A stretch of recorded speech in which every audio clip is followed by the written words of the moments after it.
Yahweh batela mikongo. Yahweh benisa mikongo. Yahweh batela mikongo.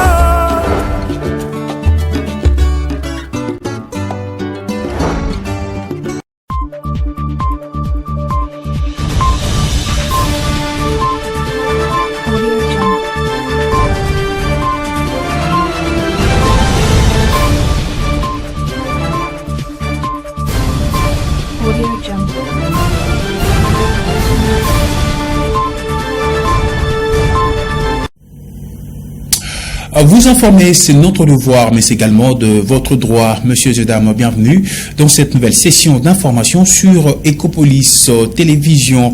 Profitant de son séjour à Kinshasa, la capitale de la République démocratique du Congo, le gouverneur de Provence, Grace Kwanga Monswangi Bilolo, a échangé avec le ministre d'État en charge des infrastructures, John Banza, le jeudi 4 juin 2026. Au menu de cette entrevue, le préparatif de la 14e conférence de gouverneurs qui se tiendra à Matadi, chef-lieu de la province du Congo central. Commentaire.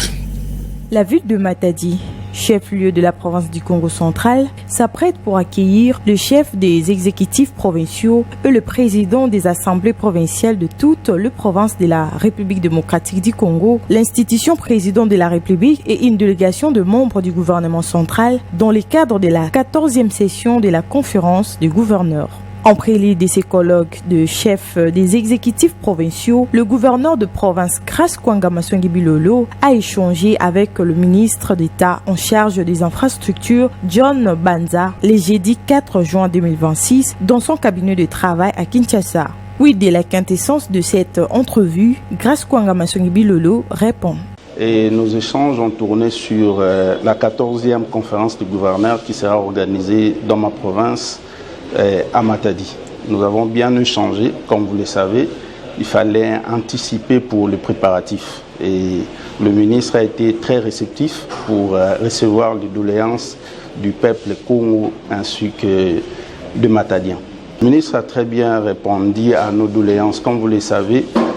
Qui dit conférence, dit préparatif, c'est-à-dire il faudrait anticiper.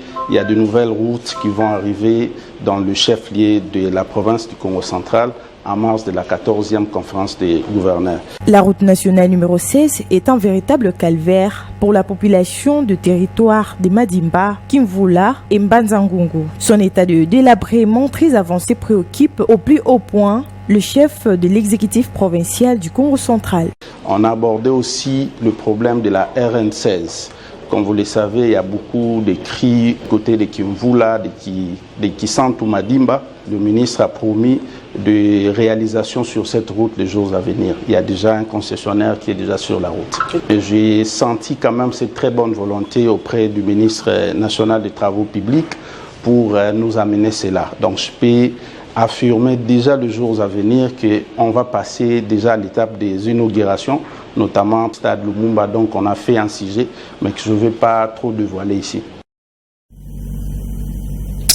Et puis revenons dans la province du Congo central, rendons-nous dans le territoire de Mbanzangungu, à la cité qui porte le même nom, où une élève du complexe scolaire Ngadi à Ngemba a été victime d'une tentative d'enlèvement par deux personnes non autrement identifiées. Elle a été conduite par force sur une moto à un endroit inconnu avant qu'elle ne soit libérée par l'un parmi les assaillants à l'insu de ses compagnons. Cet événement tragique s'est déroulé le jeudi 4 juin 2026. Nous vous proposons de suivre l'extrait de témoignage de la victime dans ses propos. Je partais de l'école le matin, j'ai dit à Chambre d'acheter les riz pour qu'elle puisse mettre. Je lui ai montré comment ouvrir. À partant, j'arrive là-bas devant, on nous a dit que l'école là-bas c'est fermé, on commence à ouvrir là-bas devant. Maintenant j'ai dit, dès que je suis en retard, je prends la moto. dès que j'ai eu la manger, j'ai commencé à venir, les garçons ont dit, donne-moi l'argent, ils étaient au nombre de. J'ai dit que, je n'ai pas l'argent, donne-nous c'est mal l'argent. J'ai dit, non, je n'ai pas l'argent, je pars à l'école, on m'a même pas donné l'argent à manger, j'ai pas recommencé les examens. Et puis, j'ai eu la moto, il y avait la moto là devant, j'ai directement eu la moto pour fuir les deux garçons. Quand j'ai pris la moto, les deux garçons encore aidés, ils ont monté, puis j'ai dit, oh, comment vous montez encore derrière moi, que je vous ai dit que je n'ai pas l'argent. Et puis, il y avait l'autre là qui était derrière moi, il m'a mis le couteau ici, il a dit que si tu essaies seulement de crier ici, tu vas voir ce que je vais te faire. Et puis on a commencé à partir. Là où il m'a mené, je savais même pas si c'était où. Ils m'ont dit de faire comme ça, que ne regarde pas, oui, ne regarde pas à gauche ni à droite, on part seulement. Quand on partait, on est arrivé à un endroit comme ça, il y avait encore une fille là dedans qui pleurait. Je lui ai dit que qu'est-ce qu'on est venu faire? Elle a dit, oh, moi aussi, je sais pas, moi aussi, j'ai parti seulement à l'école comme toi. J'ai dit, tu étudies où? Elle a dit, elle ne savait même plus si elle étudiait où, elle n'arrivait plus à parler. Quand ils sont sortis pour appeler la voiture pour venir nous prendre, et puis le tonton là m'a demandé, c'est toi Priscilla? J'ai dit que oui, c'est moi. Il a dit que, je suis l'ami à ton père. J'ai dit que ton nom c'est qui? Il a dit, je peux pas te dire mon nom, mais je vais t'aider. Je suis l'ami à Cassiel. Et puis il m'a pris là, il est sorti, il a dit que, faut vite appeler les gens là, on est déjà en retard. Et puis il m'a pris par la main. On a commencé à courir ça là, il a dit comme ça que toi, faut pas me dénoncer. Quand tu arrives à la maison, je te dis pas aussi mon nom, mais faut dire à papa que je lui connais. On est arrivé ici, devant, il m'a amené jusqu'ici, il m'a dit où est la maison. Il a dit s'il vient par ici, on va l'arrêter. Il m'a amené par ici, il a dit comme ça que je vais t'aider à sauter ici, et puis tu vas directement entrer à la maison. Quand j'ai sauté ici, puis lui aussi il est parti, il a dit que faut dire c'est ma papa que je lui connais, puis il a refusé de me dire son nom. Et puis, tout à fait autre chose, véritable démonstration de force de la coalition citoyenne pour la nation. À Kinshasa, répondant à l'appel de l'archevêque Ejiba Yamampia, le millier de manifestants ont envahi des artères de la capitale Kinshasa ce vendredi 5 juin 2026 pour exprimer leur soutien au changement de la Constitution. Nous vous proposons de suivre le détail dans ces commentaires signés Mervedi Bangana.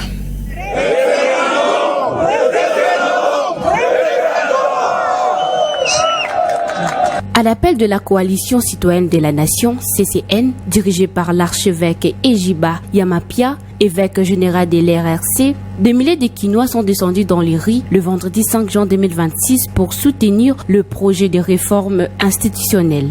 Certaines des principales routes de la capitale ont été transformées en un vaste théâtre d'expression citoyenne dans quelques heures. Venus de diverses municipalités, les manifestants ont convergé en masse vers le point de ralliement, le palais du peuple à quelques mètres du stade de Martyrs. L'ambiance était rythmée par les slogans favorables aux réformes institutionnelles. Pour le participant, cette vision du changement de la Constitution représente la solution idoine face à une crise et défis majeurs auxquels le pays fait face. Cette démonstration de force confirme que la question de l'avenir institutionnel de la RDC demeure un sujet brillant, capable de mobiliser massivement l'opinion publique et de polariser la classe politique. Dans son discours, le président de la CCN a lancé un message au président de la République. Vous tous, nous disons la communauté nationale, la communauté internationale, nous, représentants du peuple, dans la société appelée société civile citoyenne, à cause de tout ce qu'il y a comme discussion. Les uns disent pas de changement, pas de révision. Les autres disent il faut réviser, il faut changer. Mais nous, le peuple, nous disons, nous sommes les souverains. En tant que souverains, nous avons lancé l'appel au chef de l'État, l'appel au président de la République en disant nous voulons qu'il puisse faire appel au référendum. Parce que le référendum est reconnu par la Constitution. C'est la voix du peuple qu'on donne la parole au peuple qui est le souverain primaire.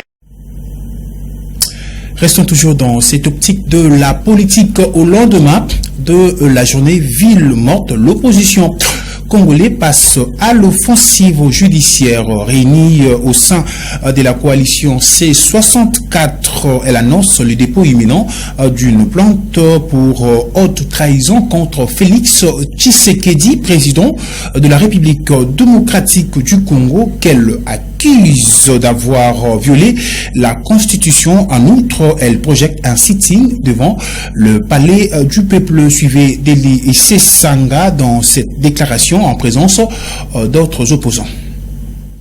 Au terme de ce nouveau calendrier qui va commencer à partir de la semaine prochaine, le C64 va déposer une plainte contre M. Tshisekedi et ses complices pour tentative de renversement de l'ordre constitutionnel établi dans notre pays, parce que ceci est un crime imprescriptible contre la nation, un crime de haute trahison contre le pays et une forfaiture contre son propre serment constitutionnel. Nous en appelons donc au peuple congolais d'accompagner cette action citoyenne, républicaine et de l'état de droit de la plainte qui sera déposée contre M.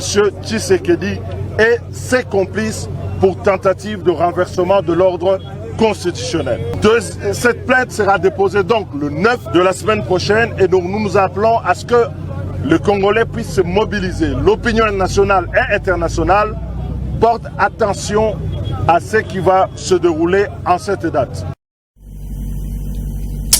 Quittons la politique pour parler sport dans cette session d'information mondiale 2026. Le match amical entre la République démocratique du Congo et le Chili, initialement programmé à Marbella en Espagne, est officiellement maintenu mais délocalisé à Malaga, où se disputera à huis clos le mardi 9 juin 2026. Cette réorganisation fait suite à un feuilleton logistique et diplomatique intense provoqué par de craintes sanitaires. Et puis, au-delà de nos frontières, mesdames et messieurs, sachez qu'en Somalie, deux affrontements ont opposé de militaires obéissant aux ordres du gouvernement à de milices protégeant un ancien président autour de l'organisation des élections et la prolongation d'un an de l'actuel président Hassem Said Mohamed. Nous vous proposons de suivre le détail sur France 24. Les rues de Mogadiscio désertées, alors que des combats ont eu lieu dans la nuit et jusqu'à ce matin. Par endroits, des militaires et des véhicules armés sont présents dans la capitale. Les forces gouvernementales et l'opposition se sont affrontées lors de combats armés. Une situation qui accentue la crise politique dans le pays. L'objet de cette crise, une réforme constitutionnelle adoptée en mars dernier qui instaure l'élection au suffrage universel des parlementaires et allonge le mandat présidentiel d'1 an. Les partisans du président Hassan Sheikh Mohamud, dont le mandat est terminé, estiment que sa mission de président est automatiquement prolongée d'1 an, alors même que l'élection présidentielle était programmée cette année. L'opposition accuse le camp présidentiel de vouloir s'accrocher au pouvoir. Avec les combats de ces dernières heures, le pays plonge dans la violence. Sur les réseaux sociaux, l'ex-premier ministre réagit et accuse le président de l'avoir ciblé dans les attaques. Hassan Sheikh Mohamud a ordonné une offensive militaire soutenue et aveugle dont l'objectif apparent était de nous tuer. Moi-même, l'ancien président Sheikh Sharif Sheikh Ahmed et d'autres dirigeants politiques à Mogadiscio. L'examen de la réforme constitutionnelle avait déjà provoqué des échauffourées au Parlement en janvier dernier. Selon le gouvernement, la Somalie est désormais dans une période de transition, sans que l'on sache quand se tiendront les prochains scrutins.